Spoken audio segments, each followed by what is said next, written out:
So ngayon, pakikita natin sa members of this committee what really happened.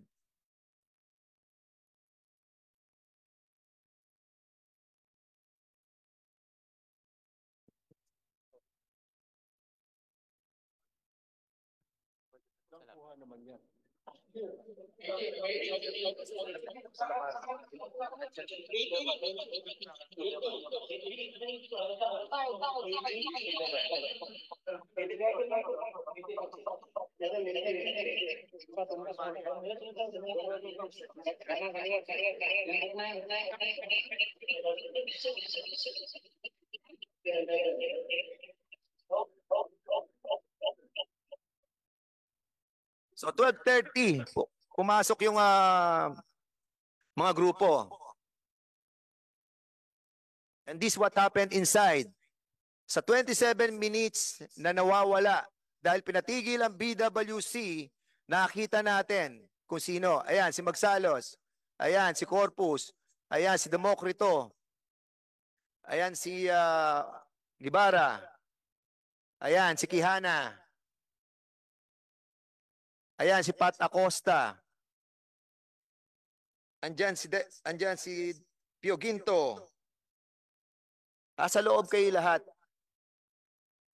Na supposedly, dapat, binabasahan nyo muna. Ang ginawa nyo, nagpaikot-ikot na kayo sa lahat.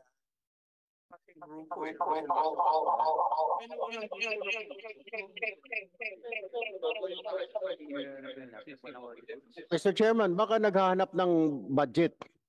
Naghahanap sila yung pera. Yung pera kagad yung target dito eh.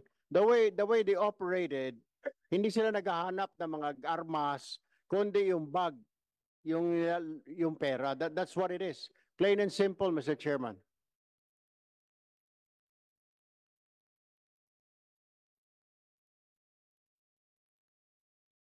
I must agree, Congressman Tulfo.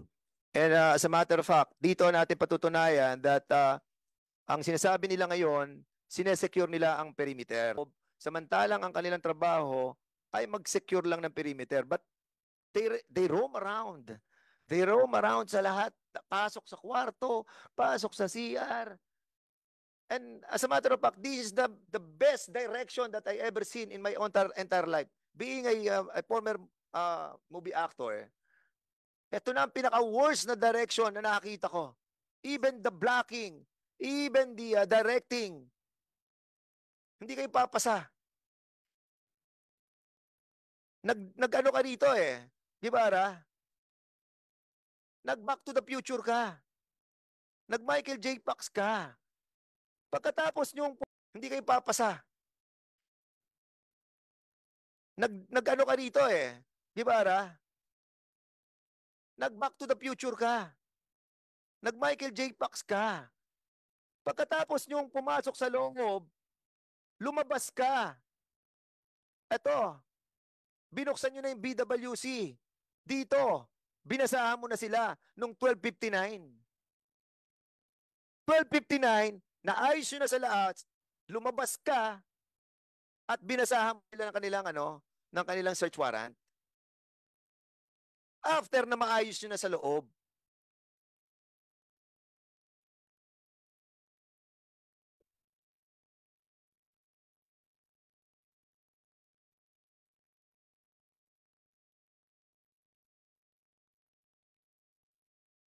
Hindi kayo papasa sa amin eh. Kita mo, ang blocking mo nandun ka sa loob. Habang pinoproteksyon mo yung kwarto. Habang nagbabasa ng karapatan.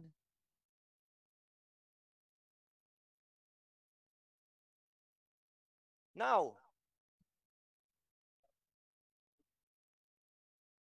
sinabi ninyo that these people, with the guidance of General Latates, na hawakan nila ang CCTV. Otherwise, makakalusot kayo. Pero this time, hindi kayo makakalusot. Lahat kayo nagsinungaling. Lahat kayo artista, lahat kayo direktor. Inayos nyo ang loob ng 27 minutes and then you went out, Gibara, lumabas ka upang gawing tama. Binuksan nyo na uli ang BWC. at sa WWC, okay, nalilabas nyo, yan na ang ginampanan ninyo. Maayos na lahat.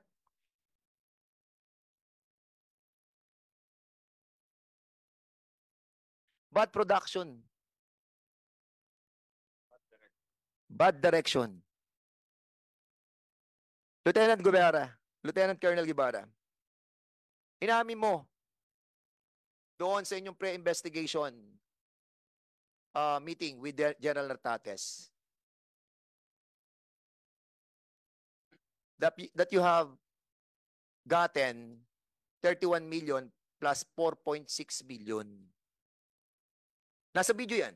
Nandito sa video. Pwede namin pakita. At sinabi mo na meron kang binigyan ng 500,000. Sino ang binigyan mo ng 500,000? I cannot recall, Mr. Chair.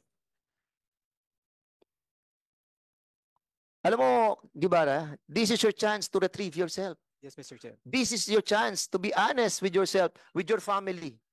Yes, Mr. Chair. Aminin mo na sa sarili mo dahil lalo kayong malulubog. Sino binigyan mo ng 500,000 in accordance with your pre-investigative pre-investigation meeting with General Nartates? If I may recall, Mr. Chair, I mentioned in that conversation with the good regional director is, if I may recall, I mentioned there Major Magsalos, Mr. Chair. So binigyan mo si Magsalos ng 500,000. Bakit mo siya binigyan ng 500,000? I cannot recall, Mr. Chair, na dun sa video, Mr. Chair. Hindi, bakit mo siya binigyan? Kayo nag-operate eh. Alam mo, binigyan mo siya ng 500,000 eh. Ikaw ba nagbigay o si Kihana? Wala pa akong binigay, Mr. Chair. But, sino nagbigay ng 500,000? Ikaw nagsabi na bigyan ng 500,000 si Magsalos. Magsalos, tumanggap ka ng 500,000? Good afternoon, Mr. Chair. I did not receive any money, Mr. Chair. Sa sinabi mo, Guevara, huwag na kayo mag-consult sa lawyer ninyo. Buko na kayo eh. Ang sinabi mo nagbigay ng 500,000 ay si Major Quijana. Major Quijana, yung sinabi mo ba dito, totoo o hindi? Guevara? Mr. Chair, during that time, I assume that it was only a private conversation with the regional director. But when I arrived, Mr. Chair, I wasn't aware that I was being recorded in a video without the. Alam mo, Guevara, nakita na natin yung nangyari Yes, ng 27 minutes eh. Yes, Alam nyo na mali ang ginawa ninyo eh. Alam nyo na kinalikot nyo na lahat to eh. Diba? Makikita ko yung pera ngayon, yung video, na kung saan itinago pa ninyo. Makikita dyan, andyan lahat. Yes, Mr. Chair. Ato si Quijana. Quijana, ikaw ba nagbigay kay Magsalos ng 500,000? Yes or no? No, no, Mr. Chair. Hindi ka nagbigay ng 500,000? Wala po akong binibigay. Wala kang binibigay? Opo. Nakita mo pera sa kwarto? Yung mga pera, nakita mo? Yes or no? Sa pagkakaalam ko po, may mga nakita po akong pera. May nakita ka mga pera doon? Opo, Your Honor. Di ba? Magkano? Hindi ko po alam, Your Honor. Hindi ko pa masabi. Hindi nyo alam eh. Sa operation, di ba? Meron kayo sinubmit na report? Your Honor, nalaman lang na Sa spot report, nabilang lang po yung pera. Sa spot report, magkano nilagay nyo? Sa spot report, Quijana, ikaw ang head dyan, kayong dalawa ni Guevara. Magkano nilagay nyo sa spot report? Sa unang spot report, Your Honor, sa pagkakatanda ko po, 4.6 million, Your Honor. 4.6. 4.6 ang nilagay ninyo. Yun ang pinakita nyo. At inuwi nyo yung 31 million. Is that correct?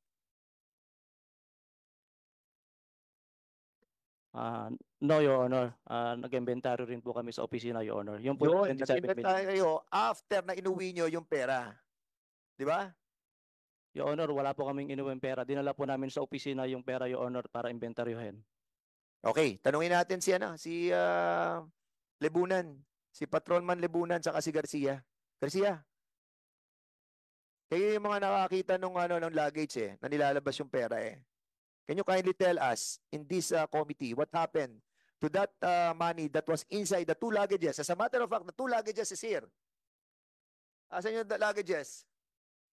Na sinasabi mo, Demokrito, na inuwi mo na sa bahay, pero narito yung luggages na nanggaling sa DPSU. DSOU. Ayan, oh. Andito ang luggage, oh. Pakita natin. Ayan ang luggage, oh. Alin na sa'yo dito, Demokrito? Alin yung inuwi mo dyan? Alin inuwi mo, Demokrito? Yung pong kulay peach po yung dala ko nung sa hotel. Bakit sa kanila? Kung inuwi mo sa bahay mo. Sa hotel po, dinala ko. Hindi, kanina sinabi mo na nasa DSOU na inuwi mo eh. Hindi ko lang po Nilagay mo ma-recall, sa Your kotse Honor. mo, sinabi mo, di ba? Nalagay ko lang po sa kotse ko. Yun Nilagay lang mo po, sa Your Honor. kotse mo, Pero hindi gusto ko ma-recall kung binitbit ko Ba't siya. nasa kanila ngayon? pauwi. Hindi ko lang po ma-recall kung nabitbit ko po siya, Your Honor, pa uwi. Mr. Chair. Sige, tanungin natin si ano. Congressman ako, please. In the last hearing, Mr. Chair, I move that we invite the two deponents of the police force when they applied for a search warrant. Now, may I know if they are present today, Mr. Chair?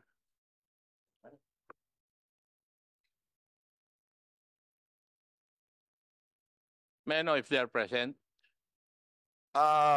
We have invited the two deponents, Michael Nebosha and Rainier Makapat. Before you proceed, the chair would like to acknowledge the presence of Congressman Salvador Plato of the 6th District of Bulacan, Region 3. Anybody can answer from the PNP? Sinong responsible para sa two deponents? Mr. Chair, the two invited deponents in the person of Mr. Novesio and Mr. Makadat, the Northern Police District and the Quezon City Police District exerted all effort to locate these two persons at the given address, but unfortunately, as the certificate by the barangay given, they were not already present in the area, sir, or they are not residents of that place, Warrant ni Speaker. Your Honor. Mr. Chair, sa tingin ko, hindi na po lalabas yung dalawang yun kasi maaaring pinagtago na ng mga may asset doon sa dalawa because itong dalawang ito, driver at saka bodyguard ng police na subject of the search warrant. So, kagaya na sabi ko last time, ito siguro ang nagsabi na yung Chinese na subject of the search warrant nag-withdraw ng in, I think, 4 or 5 days, 64 million sa Okada. So, Mr. Chair, may I move that we cite in contempt itong dalawang ito for failing to attend the hearing of this committee? There's a motion So to move. there's a motion to cite in contempt the two personalities, si Michael Nebosha and Rainier. Ano yung apelyido ni Rainier? Makadat. Rainier Makadat E. Espinas and Michael Novesio E. Ramirez. Is there a second motion? Duly seconded. Any objection? Hearing none, the said motion is now approved. Next. May I also move, Mr. Chair, that in the previous case of then Senator De Lima and Ronnie Bayan, may I request that we request the Speaker to issue a warrant of arrest for these two? Okay, so there's a motion to issue a warrant arrest for these two personalities, namely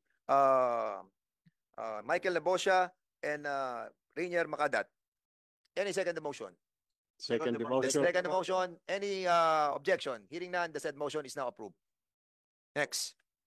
Thank you, Mr. Chair. I will defer to the Honorable Tulfo for his interpellation. Thank you. I will Before you, comment proceed, after. Before you proceed, Congressman Tulfo, no? Kasi may pending question ako nung kay Garcia. Kay Garcia kasi he is the one who saw the money inside the luggage, the two luggages that are here. Major Garcia, can you kindly confirm na totoo ba yan na yung luggage na yan that was left in the DSOU, andyan ang pera na nilipat sa karton? Yes, Your Honor. If I may, Your Honor, just a brief and concise narrative of the 27 million in question, Your Honor. May I proceed, Your Honor? Your Honor, noong September 17, 2023, at around past 2 p.m., dumating po yung aming dalawang officer, Your Honor, in the person of Lieutenant Colonel Guevara and Major Quijana. At ang sabi nila sa amin, Your Honor, sinabihan ako at ang aking tatlong investigador, si PMSG De Leon, PSSG Ruiz at saka si Patrolman Adena, na gumawa daw po kami, Your Honor, ng special report. Dahil ang sabi nila, Your Honor, magde-declare daw sila ng additional na evidence na cash, Your Honor. Nag-usap-usap kami, Your Honor, ng aking tatlong investigador, Your Honor.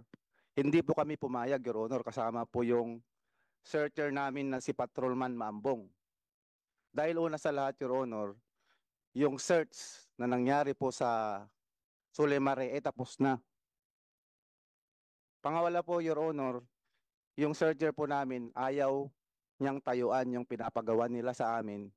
Kaya po, nagsalita si Major Quijana, ang sabi niya sa amin, kung ayaw niyong tayuan yan, yung bata ko na lang ang tatayo dyan. Doon na po pumasok, Your Honor, yung pinapalabas nila na statement na yun daw karton na naglalaman ng pera ay tinuro ng Chinese sa kanila. Yun ho, Your Honor, ang inimbento nilang drama.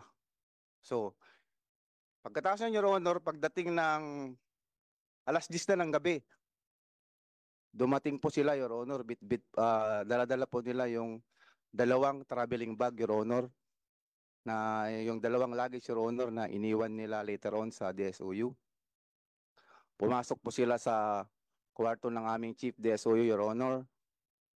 Tapos, pagkatapos nila doon, Your Honor, binuksan po nila yung luggage. Tapos po, Your Honor, para maipalabas nila na yung pera galing nga sa box, from sa luggage, Your Honor, transfer nila sa karton, Your Honor.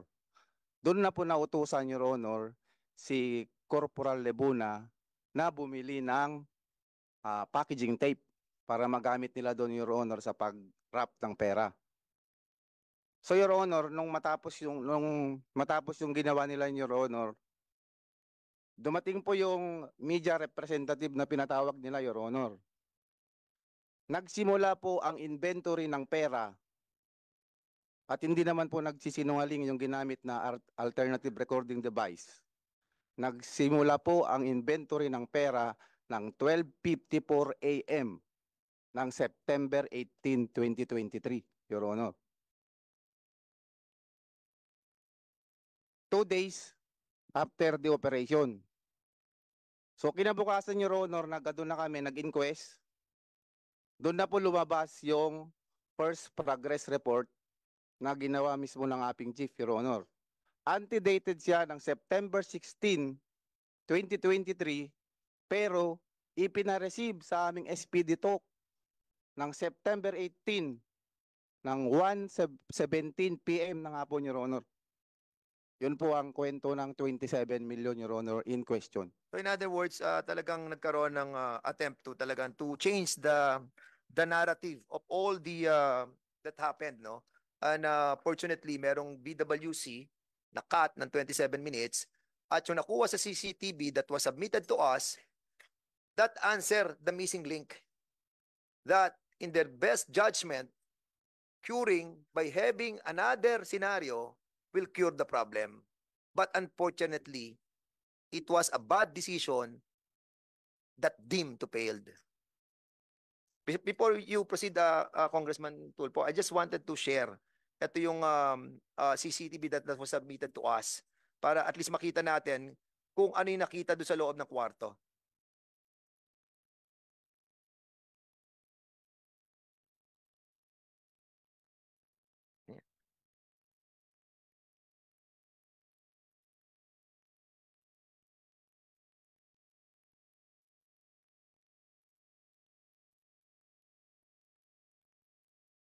Ito yung nasa loob ng kwarto na kung saan, ito yung pinagtatalo ng CR na kung saan sinasabi based on the report that was submitted to us that we were able to read, ay hindi pinapapasukan yung CR na yon because of all this money that was seen inside.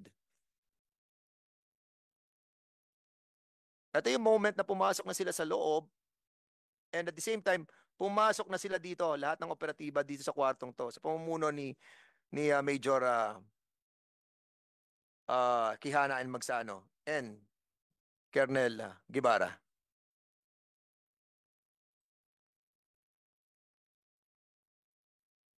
In accordance to what I read sa report, these are all money, and those in the black are also black, are also money.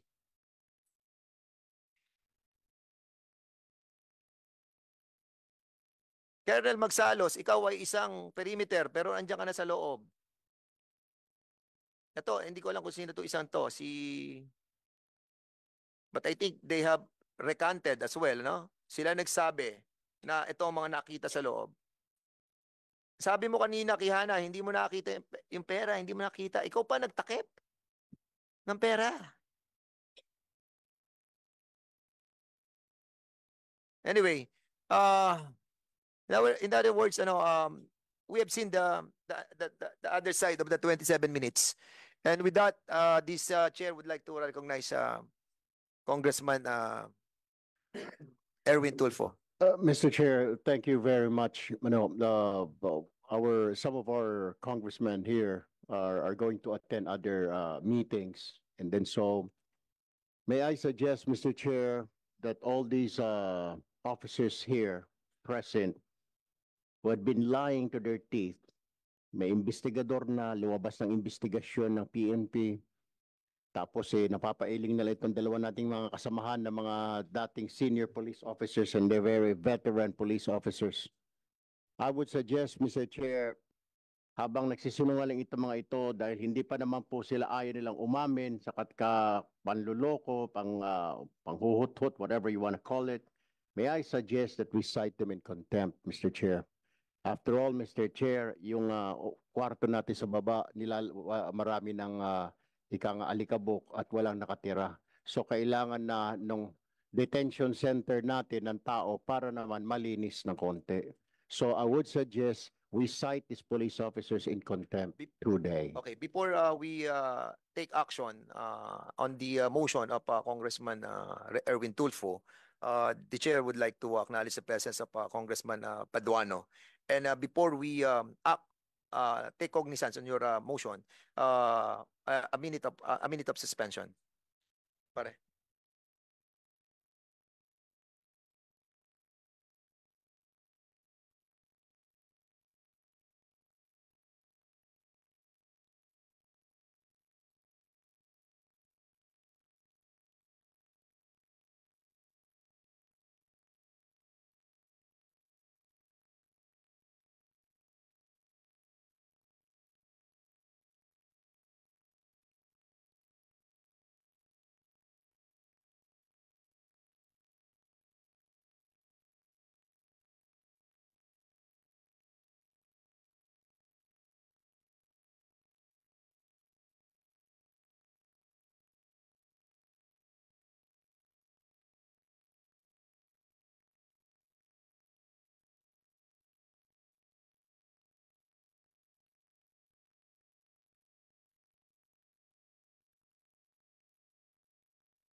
Hearing resume.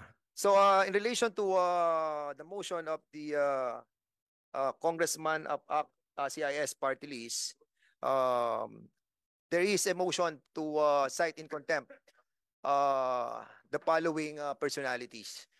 So with that, the chair would like to recognize Congressman Bonifacio S. Bosita, L. Bosita. Yes, thank you, Mr. Chair. In relation to the motion, Yes, Mr. Chair, in relation to the motion of Deputy Speaker. Majority. Deputy Speaker Majority.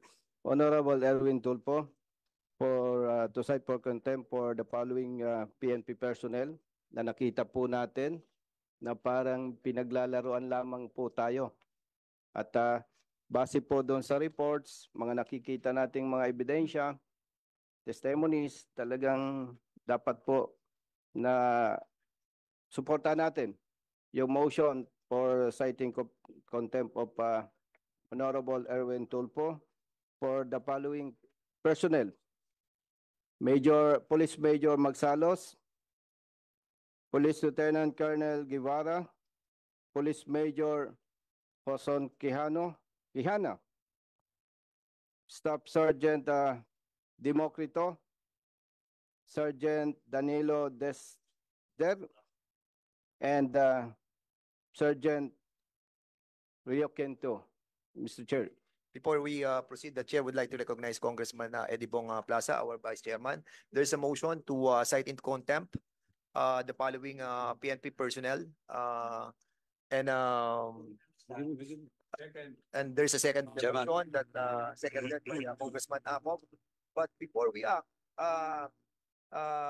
Congressman Paduano would like to say something. Go ahead. Thank you, Mr. Chairman. Thank you, Mr. Chairman. Anyway, this is the first time that I joined this hearing. And well, in fact, tinapos ko lang yung hearing ko sa kabila sa public accounts investigation din yun. But, Mr. Chairman, I have nothing against for citing in contempt all those involved. Kasi malinaw daw doon sa video, no, na pinakita ng chairman. But anyway, question of responsibility, yung direct na officer, senior officer nila is Colonel Cabradilla. Tama po ba? Colonel Cabradilla ba? Guevara. No. Guevara. Si Guevara sa operation. Pero ito si Cabradilla, siya yung head of office. I think Colonel Cabradilla is a officer of the DSOU as controller. Controller ba siya? Are you present today? Yes, si Cabradilla. Ano po yung position mo doon sa DSOU? Good afternoon, Mr. Chair. I was the former chief of the Southern Police District's Controllership Division, Your Honor. So nung nangyari itong operation, anong position mo noon? I was the district chief of the controller, Your Are Honor. you aware of this operation or not? For the information of Congressman Bosita, Congressman Arrogancia, the role of Paduano pala. The participation of Colonel Cabradilla was the one who made the second progress report. Okay. Siya ang gumawa ng progress report that was kung saan the 27 million pesos was included already. So I think yun ang isa sa mga participation na you can explore. Anyway, I will not go deeper into that, Mr. Chairman, and a certain General Roderick Mariano. But ako, Mr. Chairman, just a manifestation, though they were not cited in contempt because it's only the 7 out of the 9.